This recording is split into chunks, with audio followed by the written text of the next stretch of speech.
All right, welcome everybody. Thank you for waiting in the waiting room. I'm so happy to see that we have a good turnout for today's webinar. We are recording the webinar today, and the recording will be posted to our website and our YouTube channel in the near future. Anyone who's attending today's webinar, we will send out the slides and any additional relevant materials after the fact, as well as to the folks who registered but couldn't make it for the live broadcast. For today's webinar, we are also in Zoom meeting mode, which may be a departure from webinars that you've participated in the past. We want to encourage dialogue and interaction on today's topic.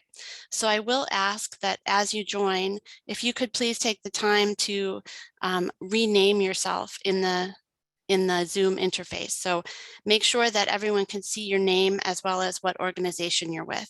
That would be a big help to us. We, going forward, are going to pause after every slide for Q&A. And I'd want to encourage everyone to use the raise hand function and or post your questions in the chat. So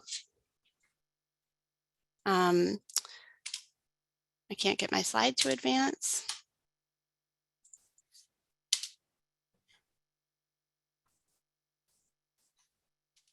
There we go. Before we go any further, we do want to let everyone know that the 2022 Management Leadership and Training Conference will be taking place on February 2nd through February 4th. It is going to be 100% virtual this year. Registration will be opening soon, and we want you to save the date. Before we launch into today's content, I'd like to pause to review the promise of community action. Community action changes people's lives, embodies the spirit of hope, improves communities, and makes America a better place to live. We care about the entire community, and we are dedicated to helping people help themselves and each other. That always bears repeating. All right, thank you for joining us today. The title of today's session is Braiding Funds for Weatherization, Recruitment, and Retention. Joining me today is Christopher Vogt, Director of Housing, Rehabilitation, Energy Conservation, and the New Hampshire Electric Assistance Program. He is with the Community Action Program of Belknap, Merrimack counties in New Hampshire. Chris has an extensive background in building science and also ran his own home inspection company for many years. As he will explain, his agency couches DOE weatherization work within a larger energy conservation and housing context. They have access to a lot of leveraging funds, which certainly makes us happy, but they can't weatherize all the homes that need it because they don't have enough contractors or staff. In today's session, Chris will explain how he uses his payroll and invoicing systems to keep track of which labor is paid from which funding source and how he manages to make everything fit into the scope of work and budget for each project and each funder. I'll stop for a second to introduce myself as well. Of course, you know we are the National Community Action Partnership. I am the project director for the Energy Partnerships Project. This particular project is funded by DOE to highlight and facilitate stories of community action agencies leveraging outside dollars into the weatherization program. I think another aspect of the project is to bring community action agencies together to talk about problems like the one that we're going to talk about today. In our prep meeting, Chris did ask me to lead with a disclaimer. He says he doesn't have all the answers. Rather, both Chris and I would like to view today's session as a dialogue with the network around ongoing workforce challenges. Everyone I talk to is having a really hard time with staffing, and I know there are a lot of creative tactics out there, but we don't have all the solutions yet. The role of the national partnership is to bring the network together to learn from each other's unique expertise.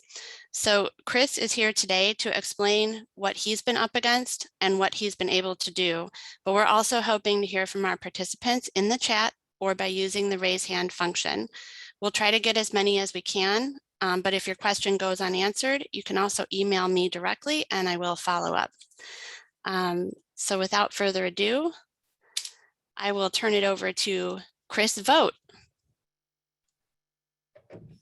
Good afternoon. I see many familiar names in this list, and it's really wonderful to be a part of such a great, passionate organization of people just spreading the word about energy efficiency and weatherization and community action.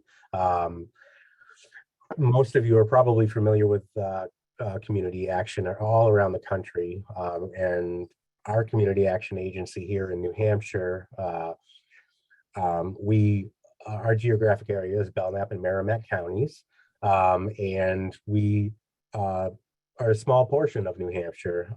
There's 4 other community action agencies in the state of New Hampshire, all with more than 70 programs that we offer to the community, and weatherization and energy assistance happen to be my wheelhouse there. But again, we want to thank NCAP for everything that they do and the support that they give the community action agencies. And I'd like to thank the other 4 community action agencies within the state of New Hampshire, because we all work together. We're all on the same team. We're all out for the greater good. And just to bring that message out there and just to make a difference in people's lives. I started with Southern New Hampshire Services, which is located in the southern part of the state. And then I came up to the central part of the state, up here to Belknap and Merrimack counties, just to kind of expand on that. Southern New Hampshire Services has a huge weatherization program. They're strong. They have so much experience in there and such a wealth of information. So I'm really happy to have started there and to be able to bring that and extend it into New Hampshire. So Chris, it looks like based on this slide, you are a bona fide weatherization expert. Will you let me know when it's time to go on to the next slide? Absolutely. Yes, I don't want to get too much into who I am as much as what the program offers and what community action can offer, but I do have credentials in building science, building professional institute credentials as energy auditor, quality control inspector, building analyst, building envelope professional.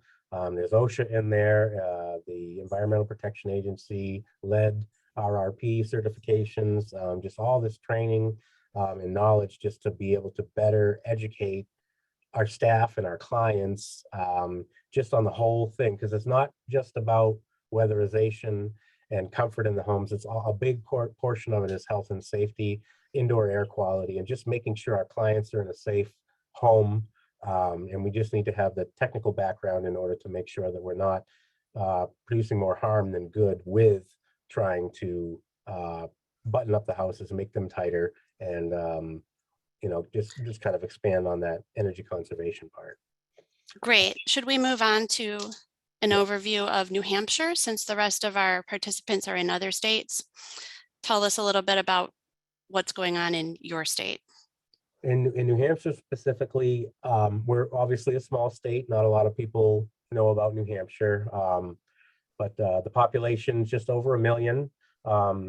And in comparison to, you know, some of the other larger cities in the United States, I mean, to be spread out, to have 1 million people spread out in New Hampshire over the, you know, the big land area, it's pretty significant. We have a lot of ground to cover, even though the population might be less than that of some, you know, major metropolises. We have 10 counties. As I said, our agency serves 2 of those counties, and the other counties are divided up between the other 4 community action agencies, and we just happen to be right smack dab in the middle of New Hampshire. So it's really easy for us to communicate and work with the other geographic areas that the other community action agencies cover. And then in terms of your service territory, do you have sort of what is it, more urban or more rural? Is it suburban? What kind of housing stock do you have, and what kind of like fuel types and heating systems are you mostly dealing with?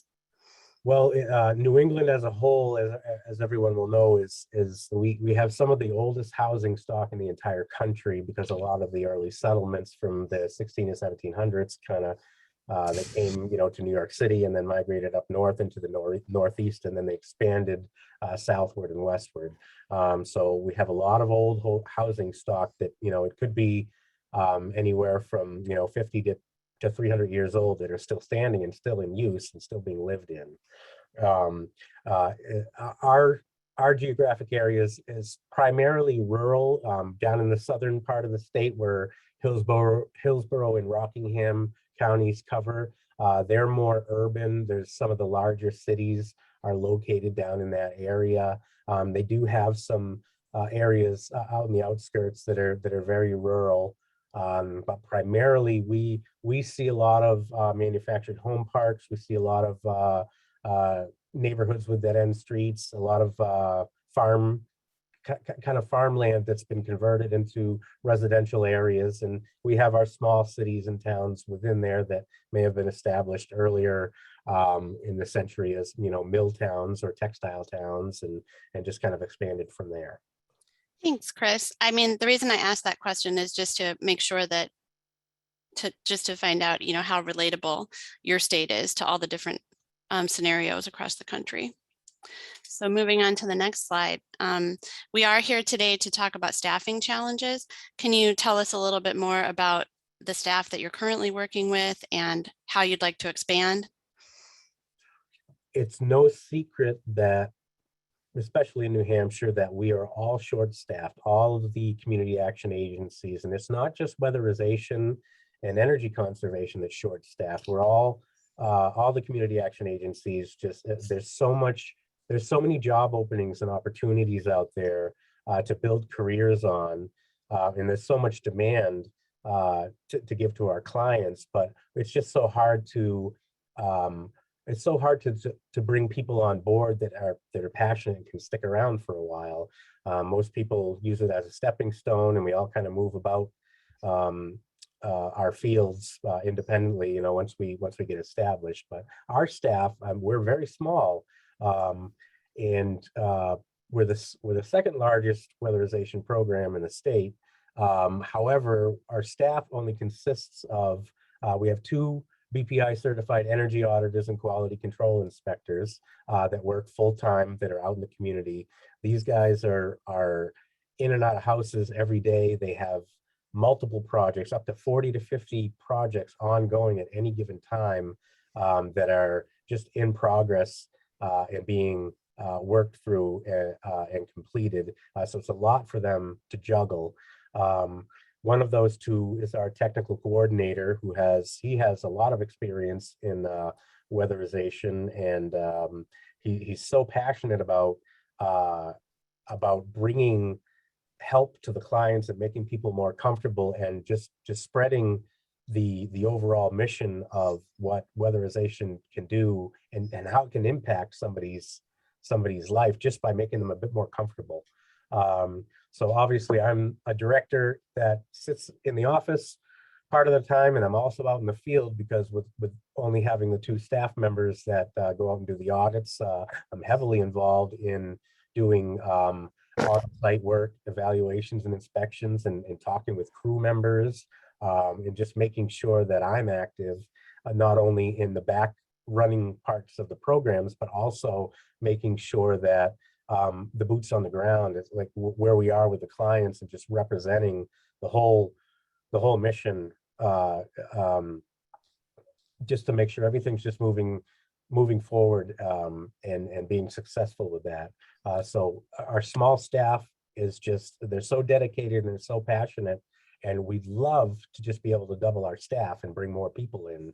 And the problem is there's not a really big pool of already established qualified people, and we're sharing those with the other 4 community action agencies in the state, and we're sharing those with the private contractors that are also doing energy efficiency on the market side. So the rebate programs such as New Hampshire Saves, where you can contact your local utility company and figure out what your home might need for energy efficiency improvements, and then they have dedicated contractors and energy auditors that work on that side of it as well. But in the end, we're all sharing the same workforce of experienced, established professionals, and we're just trying to get more people interested in seeing that there is a future in this. We have such a small staff, and all the agencies have such a small staff, and just to be able to spread the word, get more people interested to say there is a career in this, you can make a future in this, and it's not going to go away.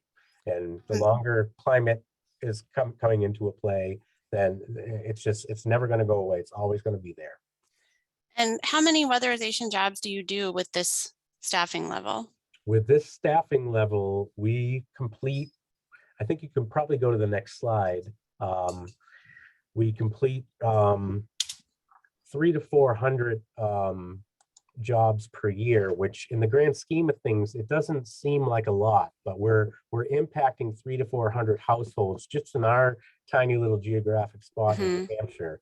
And the other community action agencies, you know, they're showing those production numbers as well. So as a state, you know, we're making a fairly large impact, but we're just operating on that skeleton crew of trying to reach out more into that community. And we did get a question in the chat from Linda Timbers. This is for the previous slide. Before we go on to talking about the funding, she asked, do you have weatherization installers on your staff as well? Before I came to the agency, we did operate our own crews. And right now in the state of New Hampshire, only one agency, which covers the northern half of the northern portion of the state. They cover the 3 north counties in New Hampshire. They have their own weatherization installers on staff, but we are only, our staff acts as sort of a general contractor, and then we write up the work scopes, and then we have vetted contractors that work within our program. And some of them to this day used to be on our staff when we owned and operated weatherization crews and trucks. Okay, so right now, we do not have staff that are installers, but one of our agencies in the state does. Is that something, just based on the content of your slide, I'm curious, is that something that you would want to add in the future if you have the ability to expand your staff? I'm not sure if that's in the works. Again, we're all competing for the same amount, for the same pool of qualified people. So in the near future, I wouldn't see that happening.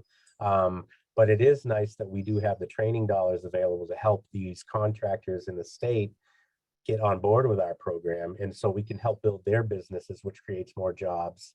And them being willing to work with us, we kind of complete a big happy picture of being able to work on the public side and the private side all at the same time.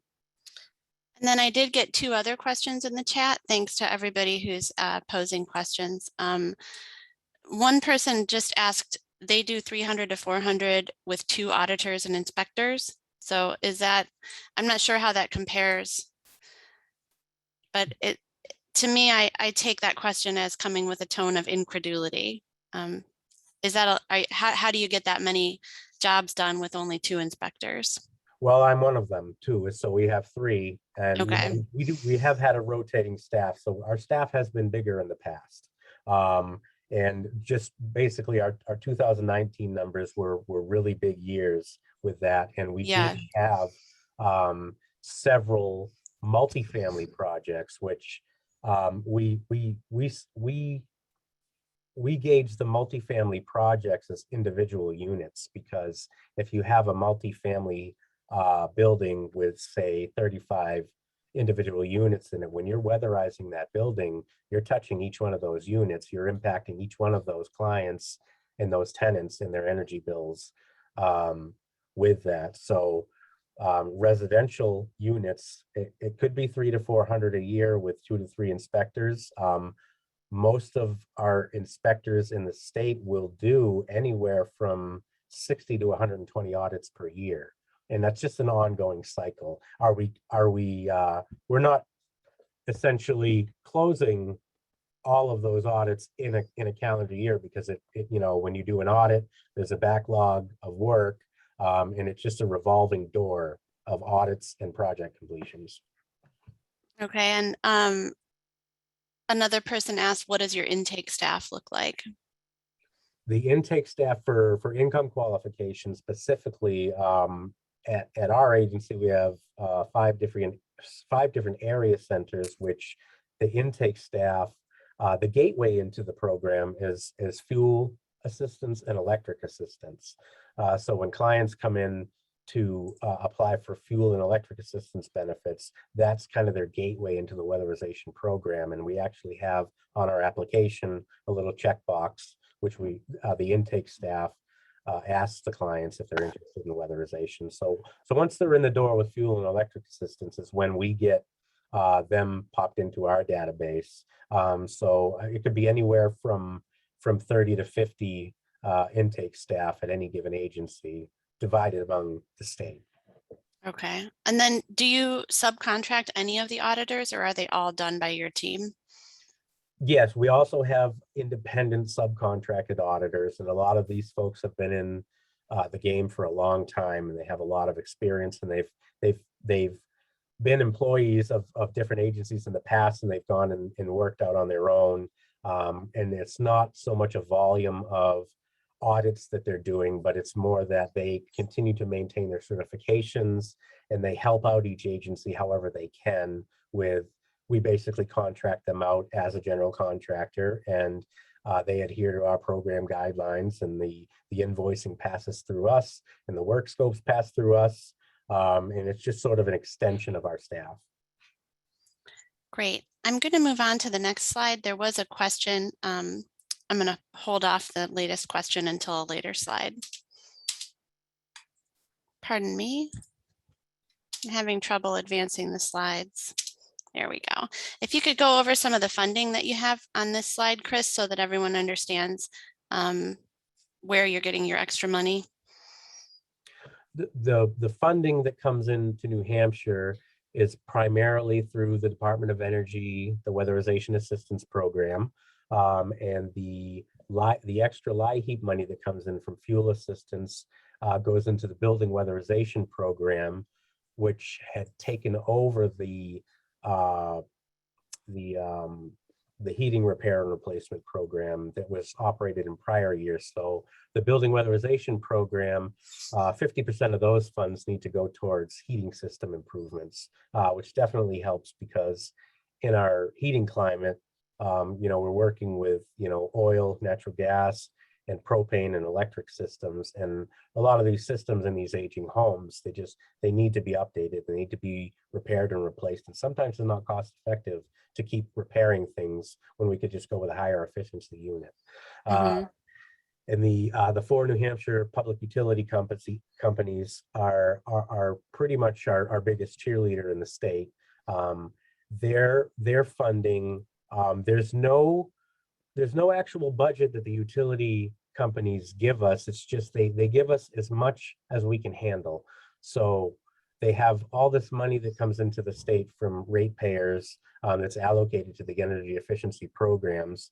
That money is divvied up between the low income weatherization programs and the private market rate side, which is the rebate program. So all that money that comes in from ratepayers that goes into that side of it, that's how basically the program is administered and pushed forward. And by having the public utilities give us that sort of unrestricted funding, we can then leverage the Weatherization Assistance Program funding and the Building Weatherization Program funding along with that to figure out which chunks come from each programs and which budgets to sustain everything as best as we can. Mm-hmm. And it's really tricky to juggle. Yeah, and I'm grateful for the next slide, which kind of breaks down how you do that juggling. But before we move on, could you go into a little bit more detail about the process that led to having this pot of unrestricted funds? I think you said it came through your Public Utilities Commission. How did that play out, and what advice would you have for anyone who has a similar process taking place in their state now? How can we replicate this? Because it sounds like a good model. Yeah, I just think it's a matter of being involved. The four utilities come together and they have this. I guess it's basically just all that revenue that comes in that goes towards the program. Eversource being our lead utility, they kind of monitor and speak on our behalf to the other utilities, and the Public Utilities Commission regulates the portion of funding that gets diverted into the low income population. And having those funds, it's so beneficial to have those unrestricted dollars coming in, because that way with the utilities, we can manage our pricing structures, and we can build our programs up and utilize that funding with the other two state and federal funding programs to kind of better reach a little bit deeper, because there's so many program guidelines that, Yeah, should I move on to the next slide perhaps? Yes, move on to the next slide with the kind of like the difference in funding. Yeah, go ahead. This isn't exact numbers. This is just kind of a snapshot of the funding that comes into our agency specifically. And we'll say roughly $2 million comes in per calendar year that we have to give out to the clients. And half of that comes from the Department of Energy WAP program and the Building Weatherization program. And a big chunk of it comes from the utilities, which it allows us to reach deeper with incidental repairs and things, because a lot of things stand in our way that some things aren't covered with our other two programs, such as reasons why we have to defer projects. Like we can't do roofing repairs generally, or moisture control to an extent. I mean, we can dabble into it a little bit, but the utilities have really come up to the plate and said, well, if we can make improvements on this house in this way, can you utilize the funding better? And that's really how it works with being able to actually build and sustain the program. Because if we're just getting funding in and funding out that's going to the client, we can't effectively grow our programs. They just kind of remain stable. And we have a couple of questions that came in the chat I'd like to catch up, and I'd also like to ask you. So one person asked, what are your production and unit goals for this contract year based on the numbers that you're putting out there? Basically, we don't necessarily set these specific goals. I mean, we have, based on the funding, we're given kind of our average cost per unit, and we're given, how many households we should be impacting. But the main goal of that is to just do as much as we possibly can. So there's really, I mean, we could put a number on it, but the number changes, it's ever changing. And our goal is just to reach as many households as possible, and not think of it as, production in units. We just want to benefit as many clients as possible and make sure that that work is done, with quality, and making sure the health and safety is kept in mind, instead of trying to think of it as, just production and go and go and go. We want to make sure we hit as many as possible and to do it as good as we can. And so when you say that this gold mine of utility funding is primarily unrestricted, I think that there's a caveat in there, right? Because you're saying that it still needs to be cost effective. How do the utilities, what's the definition of cost effective in that context? Because further down, you do say that your ACPU is about 6,600, and I was wondering if that includes the utility funds, or do you keep your utility funding cost effectiveness calculations separate from your DOE ACPU calculations? How does that math work in your day-to-day projects? The DOE funding and the BWP funding are sort of managed separately, even though we're intertwining the funds. We still have to maintain our average cost per unit with the Department of Energy, which, it basically takes our program dollars and divides it over how many units we can do. And then that comes up with an average. And when we're braiding and intertwining this funding between the three sources, it's a really, really delicate balance that New Hampshire has been facing, and trying to keep that ACPU low while impacting more of the population. It's a really delicate balance to try to do. The ACPU is always very high, because we're trying to put so much into these homes. And being able to leverage the utility funding has definitely helped kind of curb that a little bit. But having more funding that can be used in a more broader fashion really helps our goal in doing that. And so one thing that I definitely wanted to ask, you said that you're kind of maxed out at about 300 homes. How many, but it looks to me like you've got enough money to do more. And you said that the staffing constraints are your biggest problem. So how many homes could you serve at this level with this amount of funds if you had enough staff?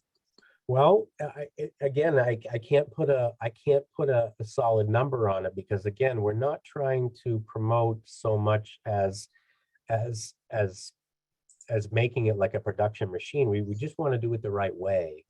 But we have all this.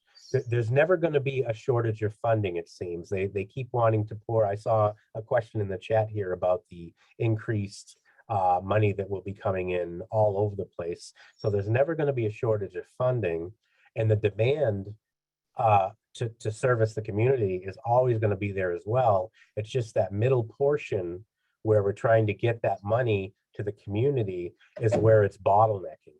Mm-hmm. Yes, there's so much money and so much demand, and just trying to get that money to the demand is the big problem. And that's kind of why we're talking about this, to try to figure out what other states might be doing, Mm-hmm. for the workforce specifically, just to bring more interest into it, and just to show that, along with being an electrician or a plumber or an accountant or an engineer or an auto mechanic or whatever, this is one of those trades that's never going away, that just has so much opportunity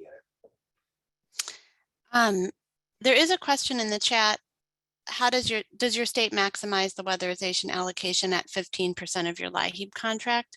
Because nationwide, the program allows 10% of your LIHEAP budget to be transferred to weatherization. They also allow states to apply for a waiver to go up to 15%. And so I'm not sure what level your LIHEAP dollars are funded at. I don't know if I could answer that specifically, because that is a state level sort of question. I know that they do open up a certain portion of it, and then we end up usually getting a pretty big bump in that LIHEAP money as the program year progresses, and then we end up amending that budget and having many more funding dollars to spend in that. So it sounds like what they're doing is we are maxing it out, because there's always extra money and funding available for us. Okay, and then someone else asked, how did the agreements with the utility companies come about? We did have also some kudos in the chat from Meg Power. She said, for as many years as I can remember, even before Chris, New Hampshire CAP directors stayed involved with every relevant regulatory proceeding and energy legislation. Lots of meetings, lots of resources. So I think we all know that these kinds of things do usually play out at the Public Utilities Commission, but if you could just give a little primer on how that works in your state, that would probably be helpful. Yeah, we try to be as active in it as possible, and as I mentioned previously, we have the few people that we have that have been around for 20 years and 30 years. You'd probably know many of them by name if I drop their names, but I mean, we're all very close together, and a lot of them are involved in, whether they're in community action or if they're off in the private side, they're off in what Meg Powers touched on, with being involved in that. Just because if we're not supplying a voice to it, we're not being heard, and that's kind of what, again, why we're doing this, just to try to bring more attention to it. So kind of wrangling up everybody to try to just bring more exposure to it is it's the perfect storm to try to just get more attention to it. Okay, so I think keeping an eye on the clock, I'll move on to the next slide so that we can talk about how you're using the utility funds to break up the bottleneck around staffing. Mm-hmm. Go ahead. So some of the, like I said, the braiding and leveraging of the funding can be tricky, because we in a sense, we have to make all the funding sources happy. They all want us to do as much as we possibly can. They want us to spend out the funding. They want the impact to go towards the client. And again, being able to leverage each of the funding sources in doing that, a little bit goes to heating system repairs, a little bit goes to the, general insulation and air sealing, a lot of it goes towards health and safety, because we need to make sure that we're also not leaving clients in an unsafe environment. Like, the worst thing we want to do is, go to a home and see that, flue pipes are not venting properly, or sometimes buttoning the house up too tight can cause combustion appliances to malfunction and bring, harmful flue gases back into the house. And it's not, purposely done, but we also need to think about that side of health and safety, indoor air quality, and installing things like updated smoke and carbon monoxide alarms, and being able to have just to know that, we're not only are we helping in the fact of energy conservation, we're also making it safer. And because each funding source kind of specializes in where they want their money to go, program overhead, supplies, tools, and equipment. I mean, DOE is really good with covering that sort of stuff. And BWP and LIHEAP is really good with covering the heating system side of things. And then the utilities are really good at kind of blending all of that stuff together and providing funding for all of that, plus allowing us to grow and sustain the program. Yeah, shall move on to the next slide. Yes. A little bit what we talked about, the challenges and the bottleneck. And again, the demand is just greater than our capacity is. And it's not just New Hampshire, it's not just our 2 counties, it's all of our community action agencies.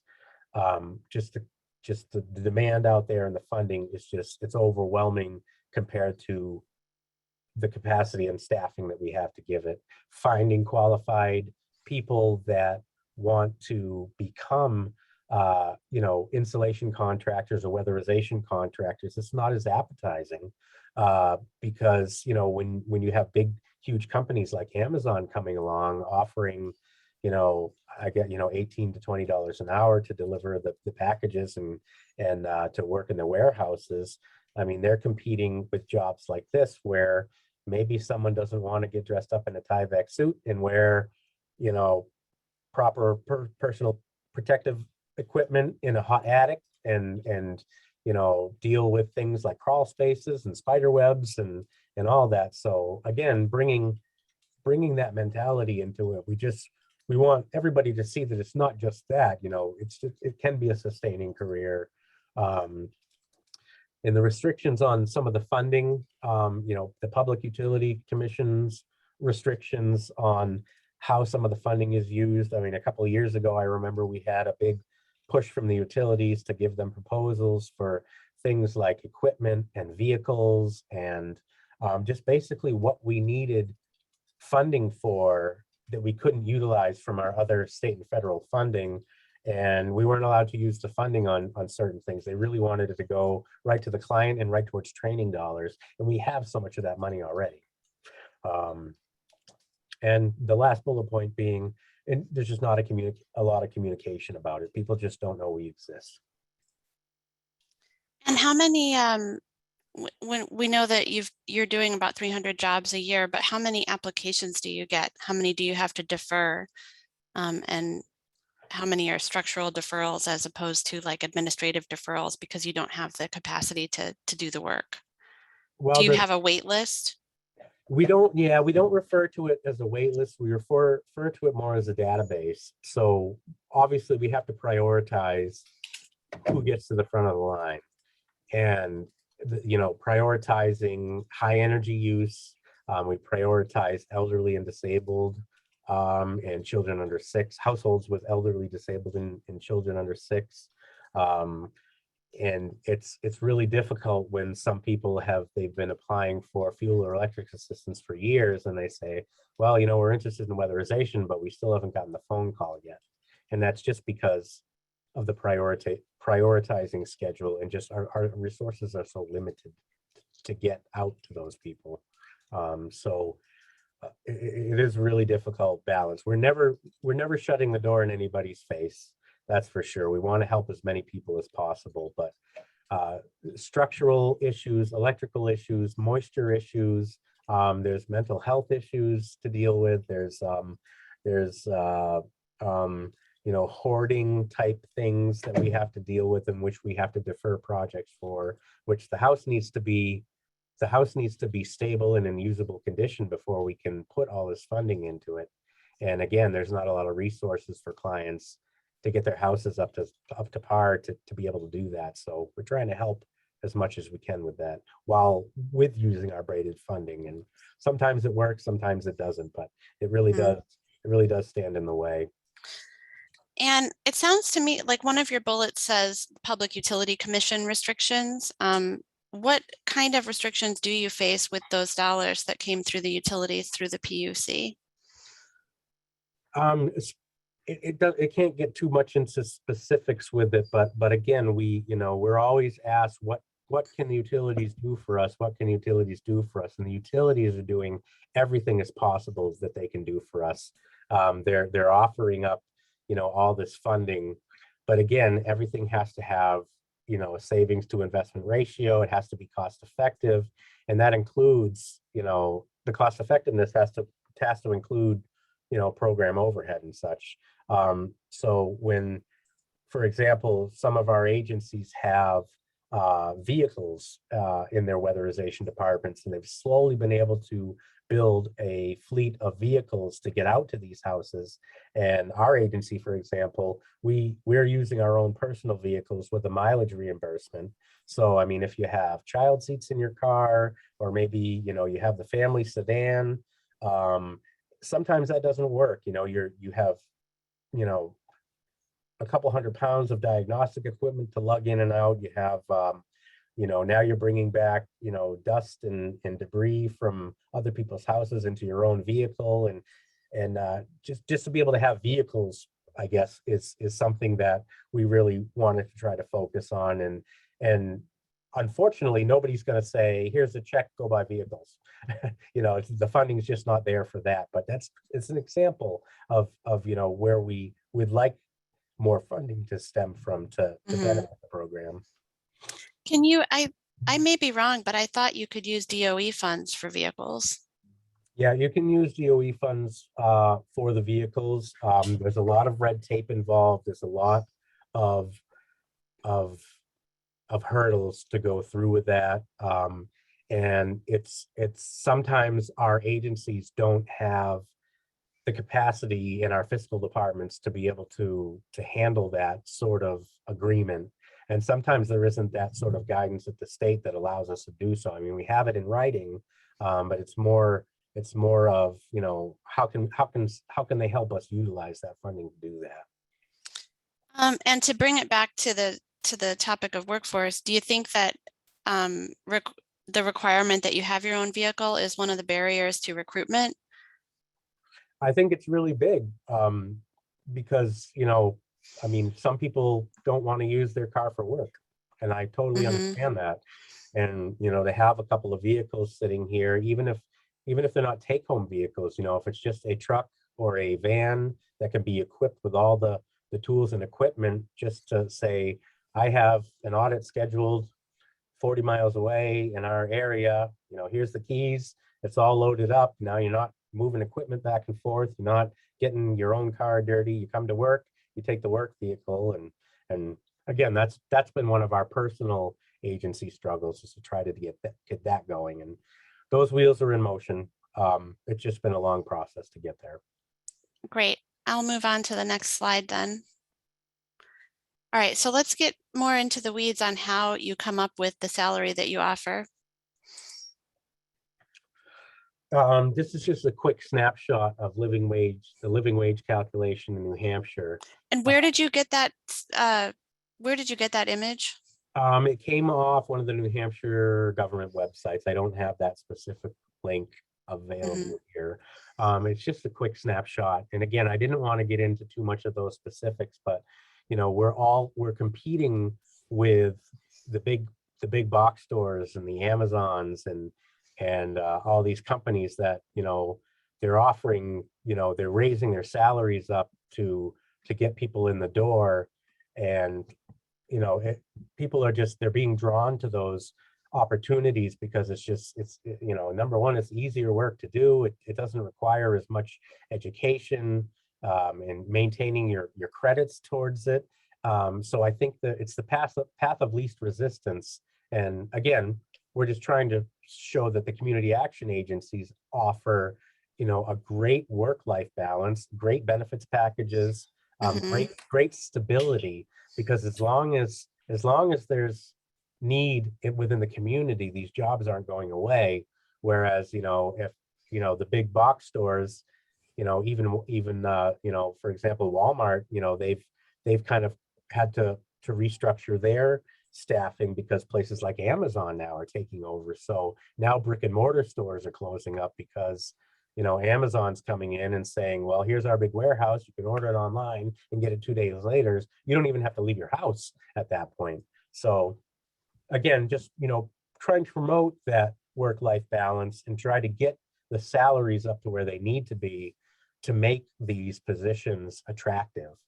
That's just what we're just trying to get that out there to say that it's an ongoing struggle to try to do that. And utilizing all the funding sources has helped really well with doing that. But, with COVID coming on, now all this other assistance is coming into the state, which is wonderful. I mean, all the assistance it's greatly needed. But it also is another hurdle for us to jump through to try to get workforce interested and engaged and kind of setting up their future. What happens if, COVID money goes away? What's going to happen? People are going to need long-term careers to think about. And so I think when we originally talked, you said that you're shooting for about $40,000 a year, which comes out to about $20 an hour, right? That's what we're shooting for. And that's a more recent struggle that we've had, because and I've heard it over and over, and this is just me talking loosely, that they've said, no, you're never going to get rich working for a nonprofit because it's a nonprofit, and nobody's looking to get rich with that. We're just looking to sustain our families, and to have access to things like childcare, and just sustainable income. But we still have to provide a living wage for that. So trying to get the mark up to, say, $40,000 a year in a place like New Hampshire, it's been a really big hurdle to get there. Do I think it's enough? I don't think it's personally enough. I think we need to set the bar higher, and talks like this is going to allow us to be able to do that. There's a very long comment in the chat from Jim Weiser at Tioga Opportunities. And Jim, I was wondering if you'd like to come off mute and say your comment out loud. I think it's an important part of the discussion if you'd like. Oh yeah, that's really good. Hello, everyone. Thank you for giving me the opportunity. I just feel, we work in New York State. We have a set number of goals we have to produce each year. We might go into 200, 250 homes. With the furloughs and other things, we got to step away from home. We have to produce, I think it's 158 units this year. Our CPU is $7,776. And, just having our staff working in these conditions, I just feel the state and the federal government need to allow us to put more of our budget towards to salaries. We can only apply so much of our budget towards salaries now. So I think it has to happen at a state and federal level. They have to start seeing that what we're dealing with and trying to maintain these programs and being productive in them and meeting our clients' needs, and just having a good employees with the pressure of producing. I just feel that it needs to happen at the state and federal level. We can do as much as we can as agencies, and I know my agency is doing everything possible that they can, and I speak very highly of them. It's just hard with the guidelines with the state and federal governments being there and just allowing that boxed in for salaries. I think that box needs to be expanded considerably. Especially when funds are coming from the federal level to a state level, they're federal employees, state employees. We should be seen as the same way, I believe. So that was just my point with the whole thing. And that's the best way I feel to get good, solid employees and keep good staffing people and people who can broaden their personal lives and be happy to come to work, and I mean, work is work. We all understand that, but you want people that are coming here every single day and are passionate about it. And the ones we do have now are very passionate, but we need to build our employee base wider just so we can meet our production goals and not have the pressure, more pressure than we already do have to meet these needs, so. Jim, what state are you in? We're in New York State. In New York State, Yeah. okay. Our agency serves 2 counties, Broome and Tioga. I couldn't give you the population numbers now. I guess I wasn't prepared for that, but so, Tioga is a smaller county. Broome is more of a urban area. It has the city of Binghamton in there, so it's very difficult to try and manage it, with everything. Well, and Meg Power I is saying in the, oh, go ahead. I'm sorry. Yeah, I was just going to say I couldn't agree more with your statement, Jim. That really is. That's what I mean by just trying to get the word out there. We have to send the message that we have to be able to provide the Absolutely. salaries, and it has to come from that. So thank you for that. Thank you for giving me the opportunity. I do see an important update from Meg Power in the chat. She's with the National Community Action Foundation. She's saying in a few days, we will know whether the $12,000 ACPU that NCAF won in the original Build Back Better bill survived into the final version. So our friends at NCAF have been pushing for a $12,000 cap on the ACPU, which would be quite an expansion over where we're at now. But I'm wondering, does that, to the folks on the call, does that seem like enough?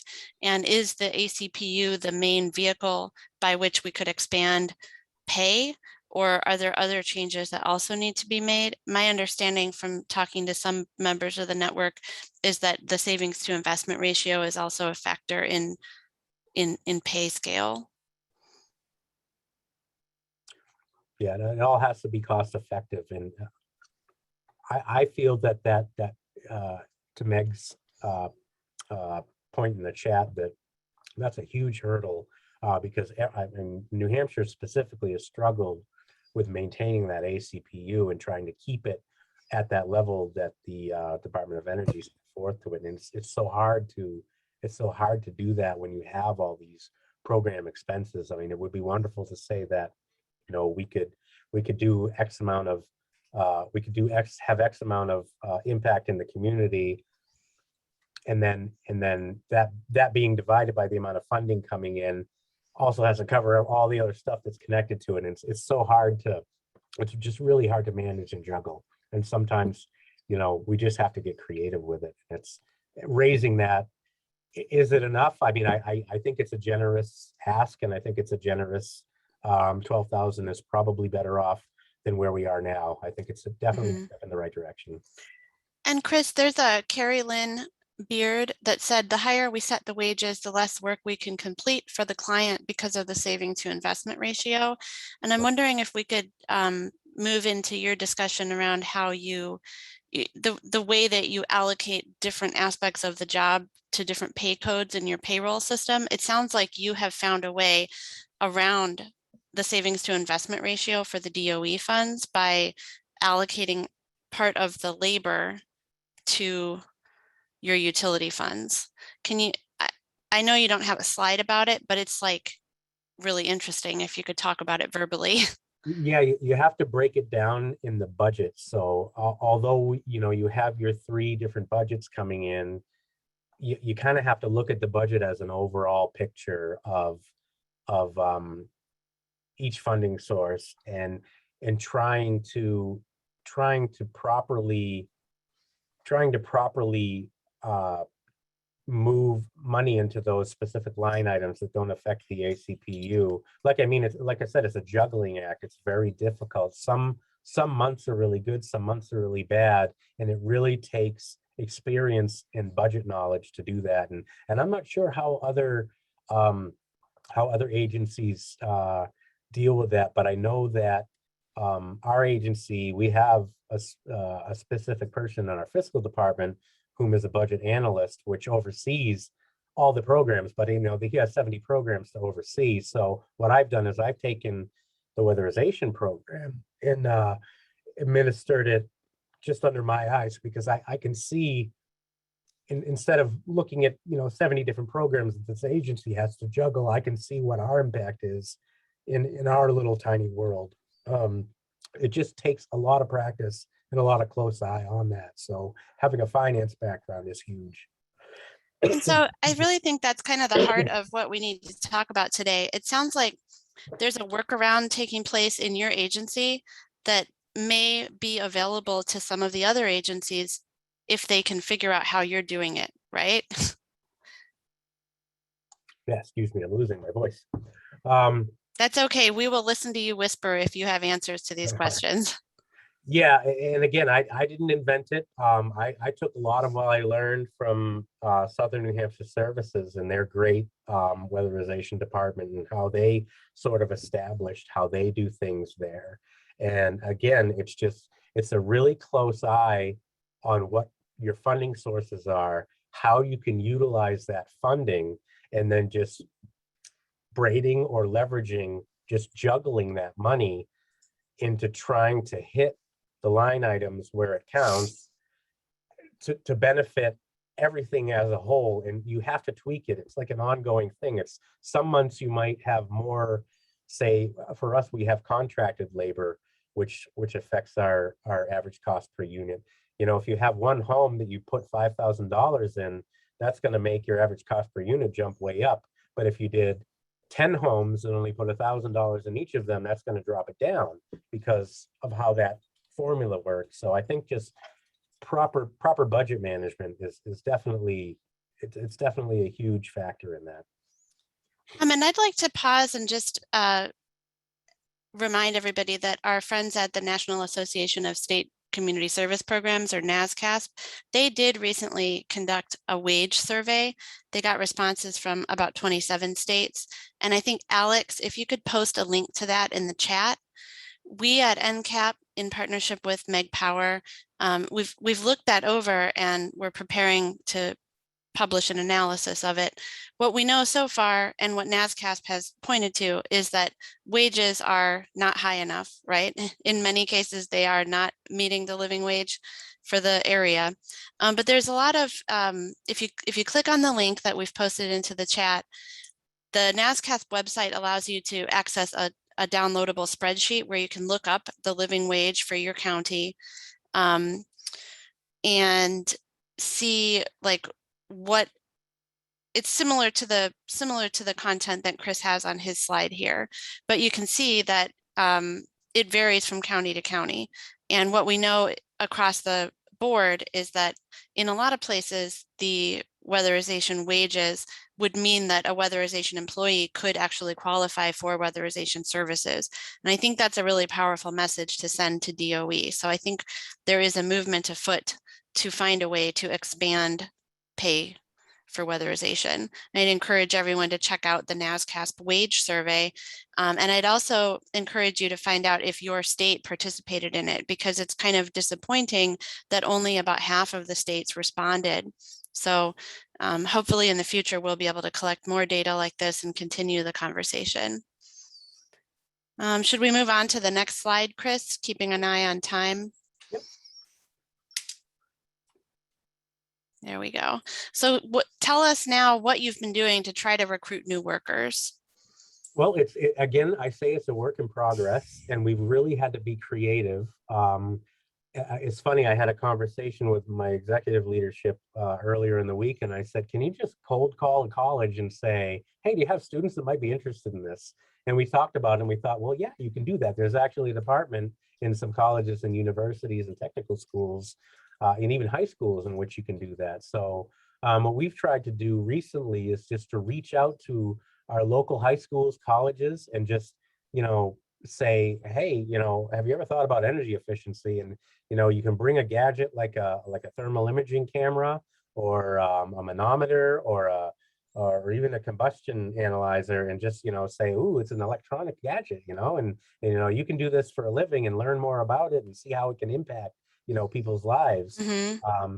And the other thing that I've been trying to do more is just attending local events just within the state of New Hampshire, just to say, I'm Chris and I run a weatherization program, and how can how can we spread the word about this too? So, you know, it's local committees, you know, energy committees, or even, you know, Chamber of Commerce meetings. And even some cities have, you know, solar programs or all that stuff. It's just the more vocal we are about it, the more I've seen just within the last 3 months, the more vocal I've been about it, just talking to people, the more little emails I'm getting back and forth to say, hey, we have ideas too.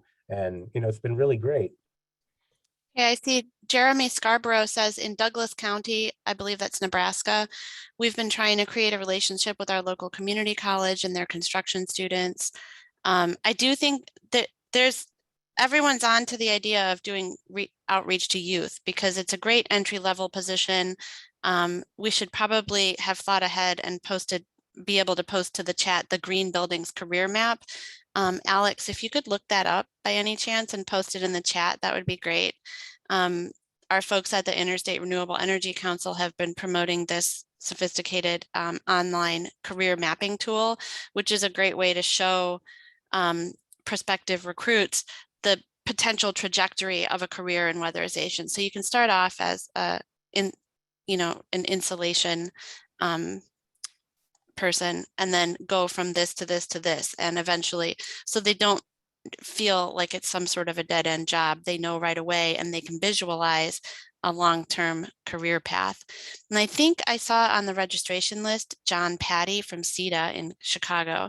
If he is on the call today, I would love for him to speak up and talk about the youth training partnership that they recently completed. They graduated some folks. I think that working with young people is a really important piece, right? Great. Sarah from SCS in New Hampshire posted the Green Buildings career map. Everyone should check that out. Make use of it in any of your outreach.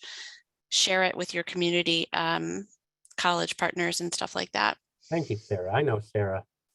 Thank you for that. I do see, I'm touching on a comment in the chat, Jeff Wilcox from Vermont, one of our neighbors, he's a familiar name. He was talking about underspending challenges even before the workforce shortage. And yes, we've had a lot of problems with underspending, which is why I say we're just trying to reach as much of the community as possible. And just being able to address wages is the first step in that. So thanks, Jeff, for that. Great. Should I move on to the next one, Chris? Yeah, I think the next one kind of wraps everything up. Let's see. Linda is saying, I think it's how we talk about it as well, calling these jobs green building jobs versus weatherization. It's much sexier and possibly will lead to interest. I think that's a really great discussion point, right? I mean, in the larger world, there's quite a bit going on around green jobs, right? My impression is that green jobs and green collar, like green jobs do not sound like blue collar jobs. Then they came up with the term green collar jobs. But when I think about green jobs, I'm thinking of college grads going to work for consulting firms. And I think that we need our communities to be looking at it as guys with hammers installing solar panels and insulation and weather stripping, right? Exactly. It depends on who you're talking to. I think in some places the concept of weatherization is sexier. And on that note, I'd like Alex to post a link to a video from North Dakota. Many of you may already have seen this through your social media feeds, but one of our CAPs in North Dakota posted a great YouTube video today for Weatherization Week. It's only 5 minutes long. I hope that you'll all watch it. It goes over the history of weatherization, and it really, in my opinion, serves as a recruitment video for weatherization work because it shows all of our weatherization guys in action, and it makes a connection. It makes a point of saying that weatherization crews are like Robin Hood and that they're like X-Men. So basically tying to superhero work, which I think is really a very ingenious way to promote weatherization. That's good. I like that. Thanks, Alex. All right, so Chris, as our presenter, is posing a question to the rest of the network. I know some of you have done this, right? Some of you have been able to raise wages. I know a number of agencies have tried sign-on bonuses, even doing a sign-on bonus and then making a point of giving it to your existing workers so they don't feel left out. What are some of the things that you have tried, and have they worked or not worked? Yeah, we'd love to hear everything. Again, I really do think it's communication about it, just talking about it, just gets it out there.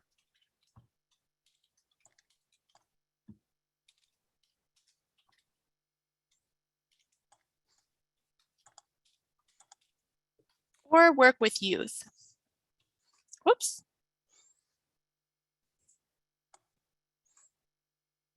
All right, I don't see any more activity in the chat, but I am happy to see that nobody's dropping off yet. So the webinar technically goes until half past the hour. We built cushion into the content so that we could have discussion. I'm more than happy to stay on the line and continue discussing things. There's a question in the chat from Elisa.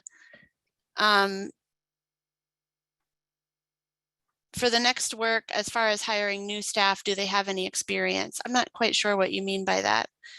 And Allison says, has anyone been able to use WIOA funds to help hire staff in any parts of their salaries? So that's WIOA. I think that is Workforce Investment Opportunities Act, but I could be wrong. So that's an interesting question, if anyone's been able to use those funds to help hire staff. I've also been asked if whether in the past, if any weatherization entities are using Vista or AmeriCorps workers.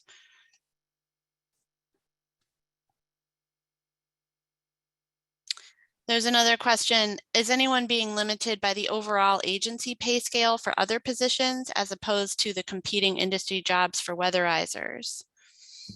I think that's that's a good point to talk about too, because I mean, you know, the agency in itself has 70 programs. So, I mean, we have close to 400 employees, and we're just such a small portion of that. And I think that the other funding levels that come in from the other, for the other programs is definitely a factor. I mean, there's a lot of, you know, interagency hopping, you know, some people go from one agency to another.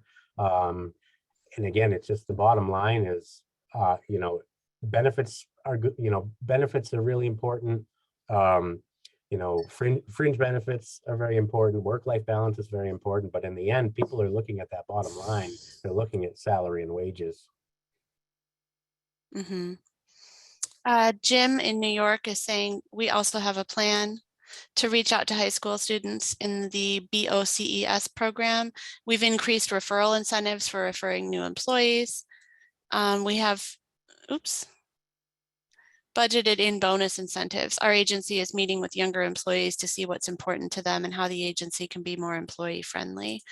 Chris, I know you mentioned that, I'm not sure if all the agencies can do this, but you cover training and certification costs for a lot of your employees. And I know that was something we advertised one of your job openings in our newsletter, and we made a point of saying that you will cover.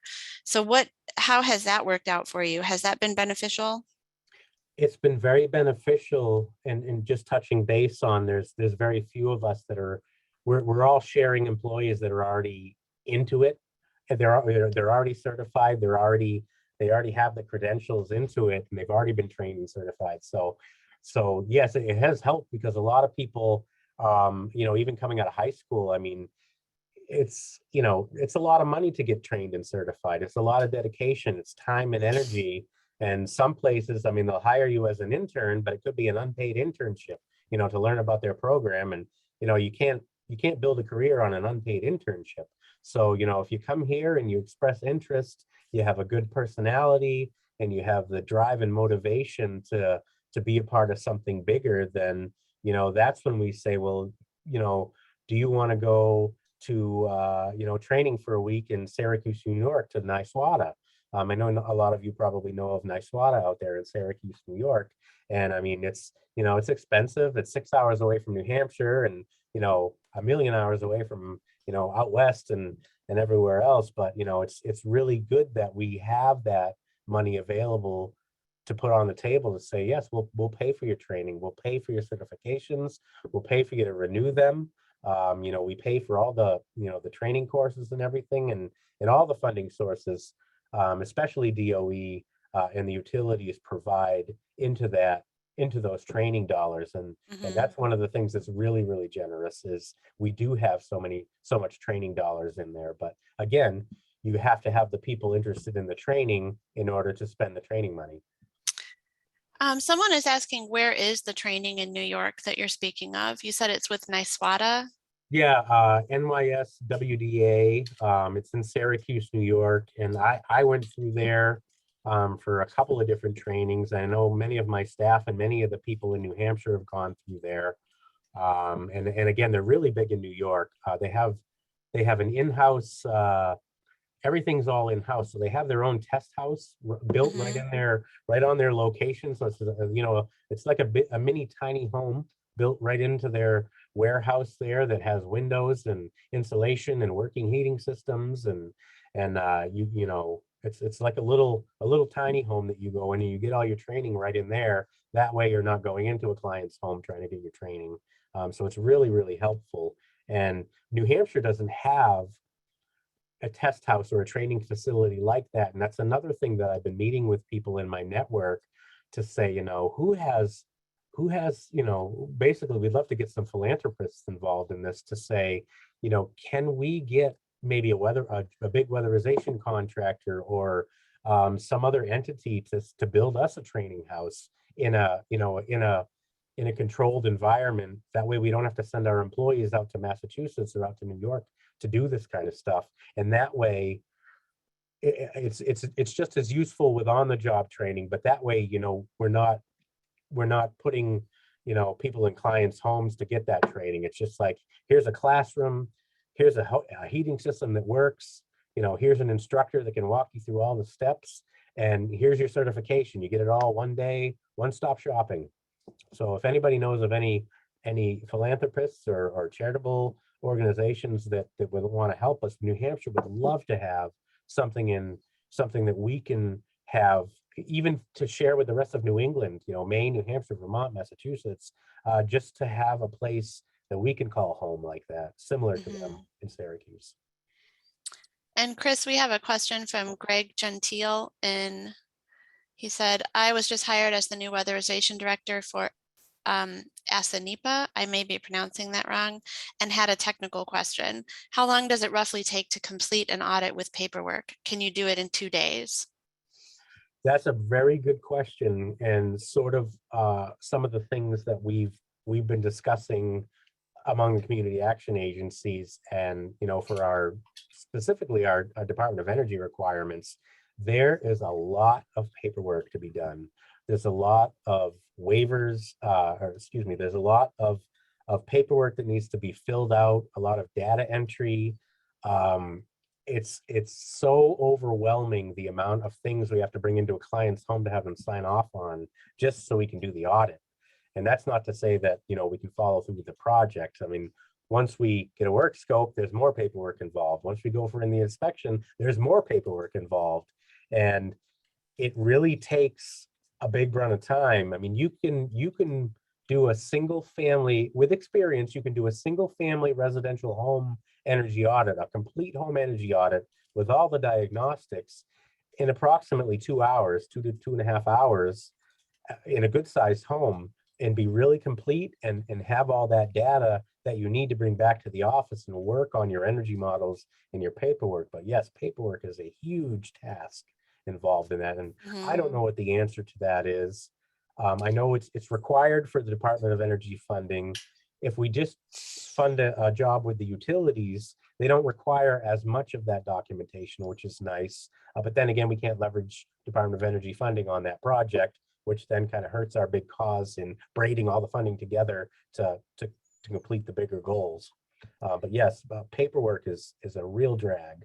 And we're going more digital now, now that we're in, you know, 2021, and now we're doing Zoom meetings, and, you know, we have tablets that can, you know, do the data entry for us instead of writing it down. But Then again, when you're crawling through spider webs and basements and hot attics and dust and stuff, it's really difficult to bring a tablet or a computer up there. It's also difficult to bring, a piece of paper and pens to write on that with. So you're really relying on your pictures and just kind of your overall expertise in trying to get that data, and you're bringing it back to your desk, and then you're compiling it all together. So that's a really, really good point. And takes a lot of time. Meg wants to remind us, very likely there will be an avalanche of training funds with the 3.5 billion that's certain to pass. Everybody think now about where and how you want training facilities to expand. And Chris, I would add on what you were just saying about paperwork and digital forms. Is that a source of attrition for you? Do you think, like, if we're recruiting folks to work in weatherization, telling them that they're going to get to have the kind of job where you take a shower at the end of the day, not at the beginning, do they feel a sense of dismay when they find out that there's a lot of paperwork and forms to fill out? I can give you a personal testament to that. When I was hired as an energy auditor, it was very overwhelming to start. When you step into this field, it's very overwhelming to see how much documentation, how much paperwork, how much you're actually responsible for the minute you set foot in a client's home, and what you bring back to the office and you're responsible for to adhere to program guidelines with all that paperwork. So it's really, really overwhelming. So I do think that can stand in the way, because some people just, I think it overwhelms people. And that's why we say, if we can get the right people in the door, we're not gonna turn you into a production machine. We don't expect you to manage 50 projects and know what's going on in 50 different homes with 10 different contractors and 3 different insulators and 5 different electricians all working on all these jobs. You're never expected to know that outright. So organizational skills and having a background, say with Microsoft Excel or Office or just basically structured details is really big. And a lot of times I think the capacity in the workforce, there's a lot of people in the workforce that don't have that capacity to do it. And it's a trainable thing. You can learn how to do it, but it's really overwhelming to start with. And another question in the chat. Thank you for that great answer, Chris. Do you recommend hiring and training more auditors and QCIs than needed to avoid possible loss in production? I think that's a really good strategic question. The more the better. I would rather have quality going into it than, and I'm going to tell you, you'll never be bored. I mean, we could have a staff of 20 people here, and we're not going to be bored. There's always something to do. There's always trainings to be had. There's always a question to answer, a client to help.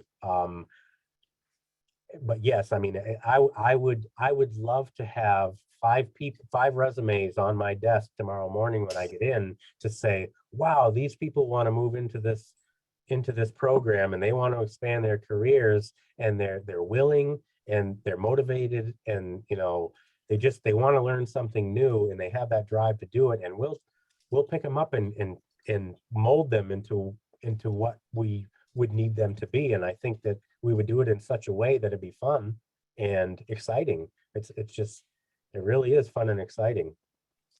We did get another comment from our resident expert, Jim in Tioga. The paperwork can certainly be streamlined. We're inputting some information 2 or 3 times on different forms that all go into the same job folder. Right. That's a big part of it too. And we've been able to dissect that as well and try to basically shrink it down to be more efficient and more effective, because some of our clients don't want us in their house to begin with, even though they want the help. And to say that, here's a pen and where you're going to be signing as many forms as you would sign to go buy an automobile, just have this work done in your house. I mean, sometimes people are just overwhelmed with that as well. So that's a really good point. We have to streamline it, make it more efficient. In your area, Chris, just to close out the conversation on workforce, are you finding potential, people that seem like potential weatherization workers are going into other fields? And if so, what fields? Are you losing them to construction? Are you losing them to Amazon? Who is your biggest competitor? I think the biggest thing, how it used to work is a lot of people would be hired as on contract crews and on work crews doing labor. And they would see, that they have opportunities to not be on their knees all day or climbing ladders all day. They want to do the back office part of it, which they're still climbing and doing labor, but it's not to the extent of doing that manual labor and weatherization measure installation. And then they go into being energy auditors. And then some of the energy auditors that come in are finding out they're using their skills that they're learning with data entry and organization and, even just operating on a computer or a tablet or with cameras and diagnostic equipment, they're seeing, well, maybe I can go be an HVAC technician now, because now they know about heating systems. So I think it's a broad range of competition. But again, if we even if we utilize this industry as a stepping stone, at least we have people coming in to the industry and then moving out of the industry on a rotating basis, instead of just people coming in and losing them completely and not being able to draw more people in. Mm-hmm.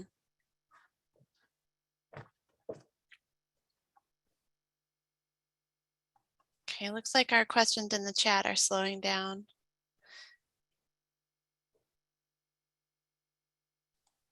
Well, I want to thank you for your time, Chris, and for suggesting this as a topic.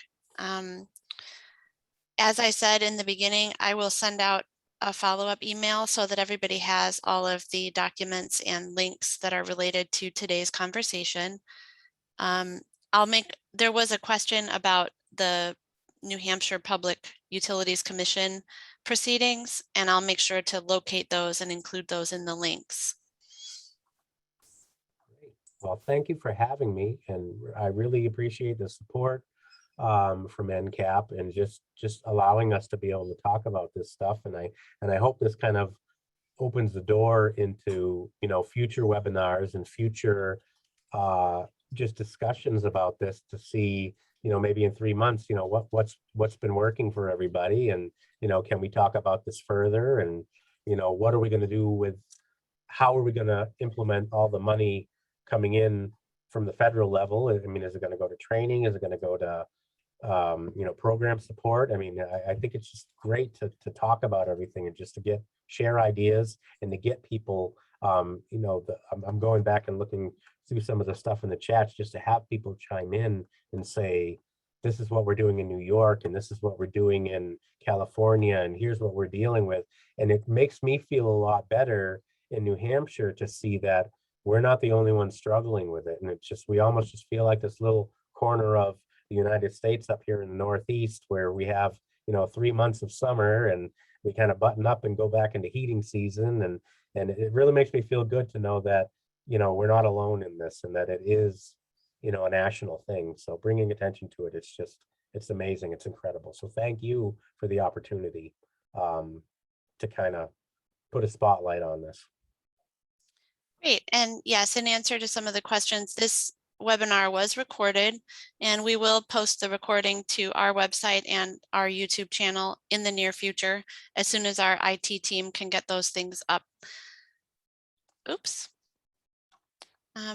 One more chat question. Yeah.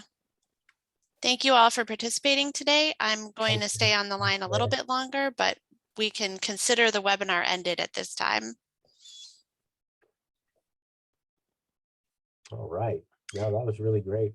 And I did, Chris, I took the liberty of putting your email address in the chat without asking you first. Nope, that's perfectly awesome. I love to network, and I'm so glad to see some familiar names on here.